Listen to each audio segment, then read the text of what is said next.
Donkeys in most parts of the country have been used over the years as a means of transportation, providing a lifeline to families, carrying anything from building materials, food and mostly water. According to the country manager of the Donkey Sanctuary Kenya, Duncan Ochieng, there is greater need to sensitize donkey owners on the need to treat donkeys well. The activity that we had today is about sensitizing the community on the need of taking care of their donkeys, so that in the long run the donkey becomes an asset that brings income and also supports the community.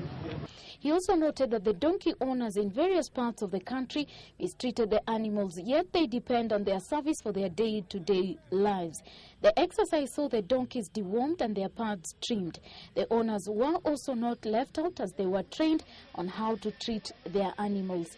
The farmers welcomed the move and hoped that there will be much more of the exercise to help them learn tips on how well to treat and maintain their animals. Ni siku ya furaha kwetu kwa vile tumekuwa na madaktari wa kuda, wamekuwa wakitupea mafunzo na pia wametutibia kuda. Zingine zilikuwa na vidoda, zimepewa dawa, zingine zilikuwa na koti kubwa, wamekata koti, na pia wametupea mafunzo ya vile tunavyoweza kutunza kuda. For Citizen News at 1, I'm Joyce Wagaki.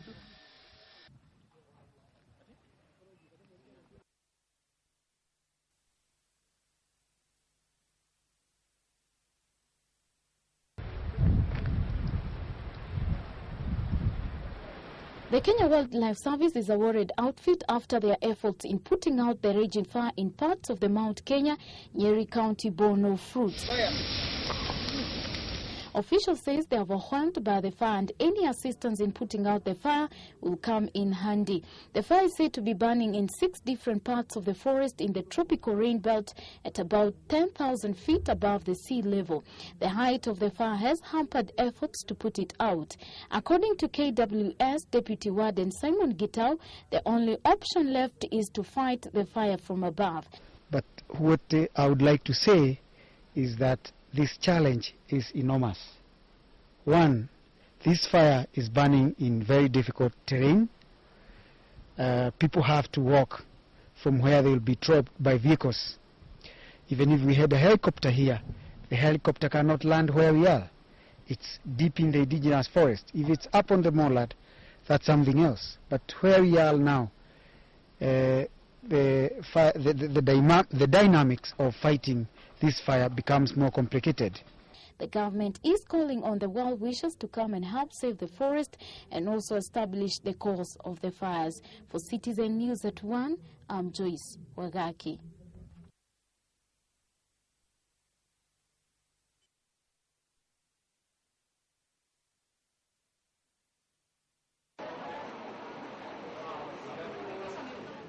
The social media has become one of the important tools in communication, a business platform which over the years has seen internet penetration improve from 5% to 40%. I must say that when I looked at the numbers of how many, or the penetration of insurance in this Kenya, in our country, I was disappointed because you still haven't gone beyond 5%.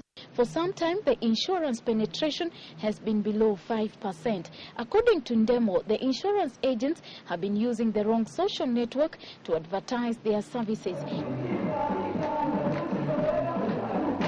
He has urged them to use Facebook and Twitter in sensitizing the people on the importance of having an insurance policy. He added that more than 2.5 million Kenyans are on social network. Insurance policy is considered to be an important part of an individual's investment portfolio, not necessarily to accumulate wealth, but to feel secure. Pioneer Insurance Company was recognized as the most improved agent of the year. He was speaking at the annual Insurance Awards Gala. For Citizen News at 1, I'm Joyce Wagaki.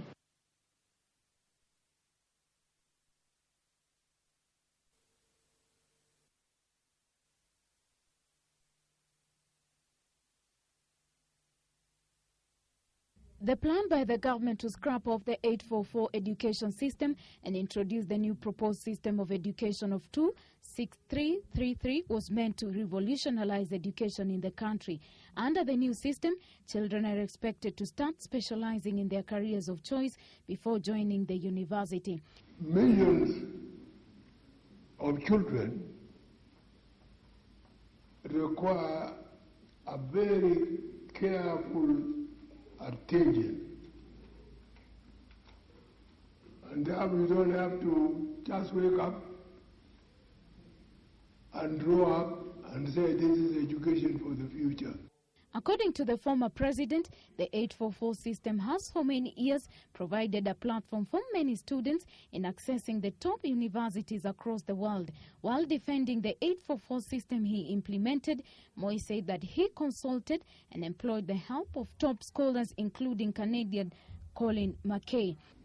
But you need to give them something that will give them a hope for a better future.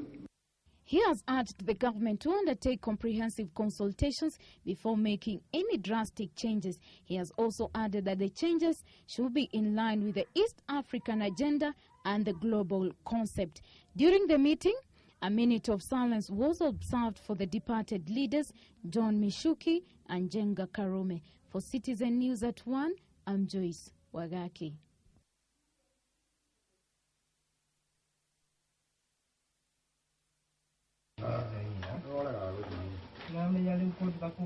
It's the untold story of a 25-year-old Ephantus Karanja who, despite the challenges he faces, is determined to see his dreams come true.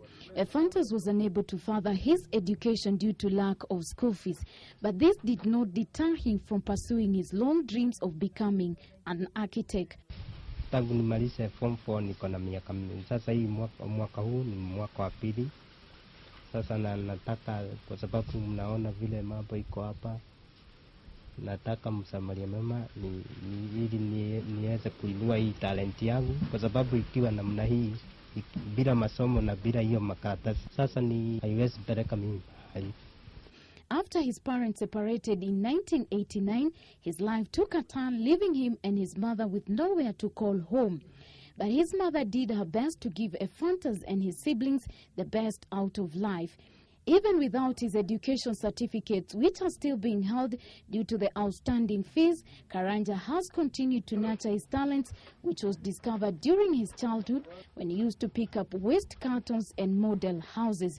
With his gifted hands, Ephantus has managed to model houses ranging from villas to bungalows, with his clients ranging from small-scale clients to flashy entrepreneurs and real estate investors. According to Stanley, he was impressed by Karanja's work and decided to give him a job to design his house, and the results were impeccable. Sababu yangu kubwa kumpatia hiyo kazi ni vile niliona anatoa model ya nyumba inakaa kama imekamilika kabisa. Sasa mimi nilifurahishwa sana na kazi yake, na nikaamua wakati nitapata pesa nimpe deposit aanze kunijengea model. On a good day, he manages to make 5,000 shillings per model, which takes between 2 to 3 days to complete. Karanja, who lives with his mother in a rented premise, is hopeful that one day he'll be able to buy a piece of land and build a house to give his family shelter and pursue a course in architectural design and advance his talents. For Citizen News at 1, I'm Joyce Wagaki.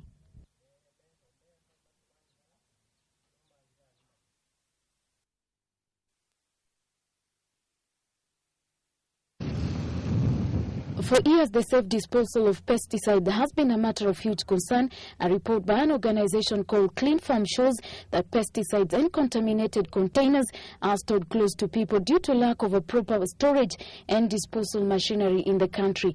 Clean Farm further says that such improper handling of pesticides may lead to leakages and possible contamination of soil and water sources if the unwanted stock are not securely protected. According to A.K. Otieno, the chairman of Agrochemical Association of Kenya, the Ministry of Agriculture has put in place storage facilities all over the country in order to safeguard the identified obsolete pesticide and safely dispose them. The collected safeguarded stock will be destroyed through approved incineration facilities funded by the Food and Agriculture Organization and Crop Life International. Professor Vasi Mwanja, the project leader, Clean Farms Project Kenya, has urged the farmers, distributors, stockists and ranchers to surrender the obsolete stock to the Clean Farms Kenya Safeguarding Initiative. For Citizen News at 1, I'm Joyce Wagaki.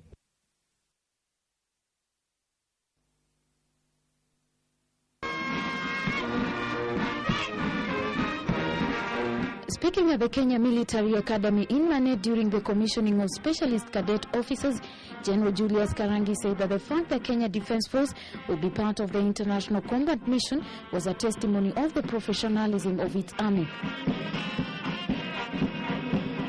The confidence bestowed on our troops serving in the United Nations and other operations is a true testimony of the high standard of our military training and professionalism.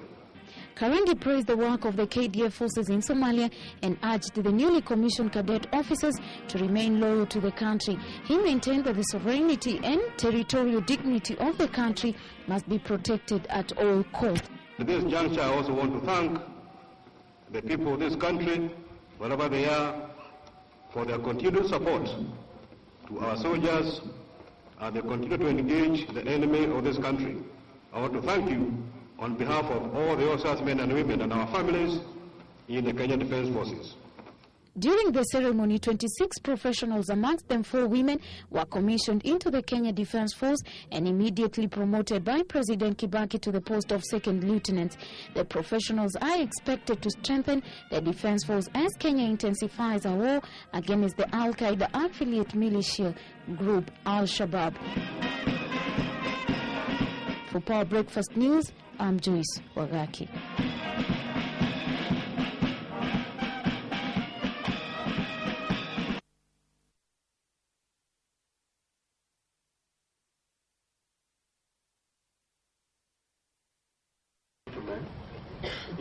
Improving education remains a noble goal for many Kenya around the world, and the Iranian government, through its partnership with Kenya, is committed to seeing such improvement in the infrastructure in schools across Kenya in order to boost education.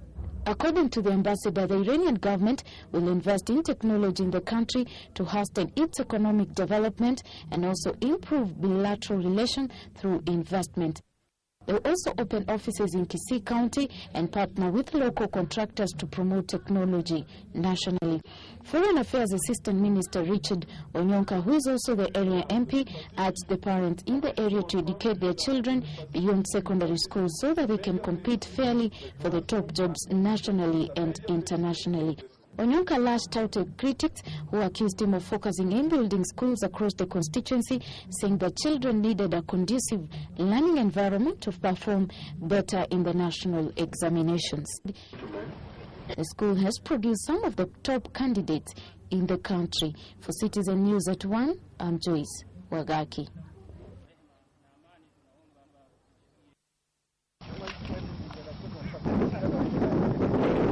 The bank worth 5 million shillings was destroyed in the presence of the magistrate, deputy OCPD, together with other officials from Kajiado Central District.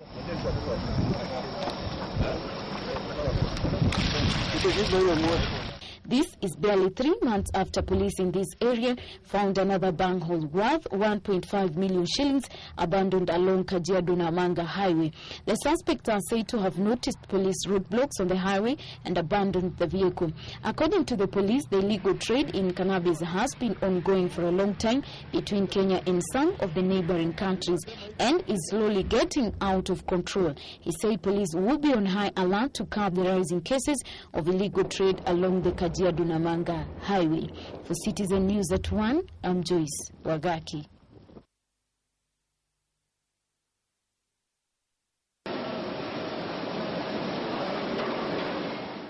KNC was reopened on 26th June 2006 after 15 years of closure, with the objective of promoting the meat industry in Kenya, both for the domestic and export markets. Speaking during the meeting, the director noted that despite the high pricing of the meat products, the Kenya Meat Commission has the highest quality of meat products compared to other countries. He has, however, warned KMC that the Blue Mountain and Global Food would stop importing meat from Kenya in the near future should the Kenya Meat Commission choose not to review its prices. We want to strongly develop our relationship with them, and it entails that they want to utilize the full capacity of the facility for Kenya Meat Commissions to do business with us. And where we have shortfalls, they are ready to assist us. We are having some issues with the price. The price, we find it a bit on the expensive side, and that's why we are with our brothers and partners here to find ways forward, you know. But I am sure if we work together as one team, we have one interest only, and I think we are going to really open a lot of market and even open further the Dubai and the UAE market. The Kenya Meat Commission official promised to look into the issue raised and come to an agreement with the representatives before they leave. The meeting was held at the Kenya Meat Commission offices in Athi River to resolve outstanding issue that has seen business between the two firms reduce significantly. For Citizen News at 1, I'm Joyce Wagaki.